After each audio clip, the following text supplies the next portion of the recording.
গাজরের হালুয়া। ১ বছরের কম বয়সী বাচ্চাদের জন্য কিভাবে লবণ এবং চিনি ছাড়া গাজরের হালুয়া তৈরি করা যায় আজকের ভিডিওতে সেটাই দেখাবো। প্রথমেই কয়েকটা খেজুর গরম পানি দিয়ে ৩০ মিনিটের জন্য ভিজিয়ে রাখতে হবে। পরিমাণ মতো গাজরটাকে আমি আগে থেকেই গ্রেট করে নিয়েছি। এবার এই গ্রেট করে রাখা গাজরটাকে সামান্য পরিমাণ ঘি দিয়ে হালকা করে ভেজে নিতে হবে। গাজরটা হালকা একটু ভাজা হয়ে গেলে তার মধ্যে ২ চামচ সুজি অ্যাড করতে হবে। সুজি এবং গাজরের পরিমাণটা আপনার বাচ্চা কতটুকু খেতে পারে তার উপর নির্ভর করবে। সুন্দর করে সুজি এবং গাজরটা ঘি দিয়ে ভাজা হয়ে গেলে সেখানে পরিমাণ মতো পানি অ্যাড করে দিবেন।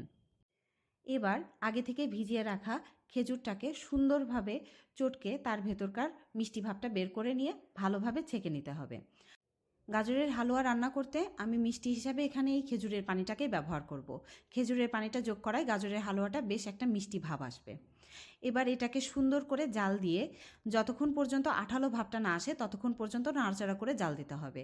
আঠালো ভাবটা চলে আসলেই রেডি হয়ে গেল গাজরের হালুয়া।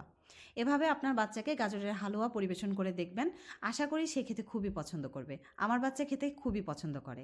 আর যদি আমার ভিডিও ভালো লাগে অবশ্যই পেজটি ফলো করবেন, আর লাইক কমেন্ট শেয়ার করতে ভুলবেন না কিন্তু। এটা আমার ফেসবুক পেজ। অবশ্যই রায়ান্স মমের যে কোনো আপডেট জানতে ফেসবুক পেজটি ফলো করুন।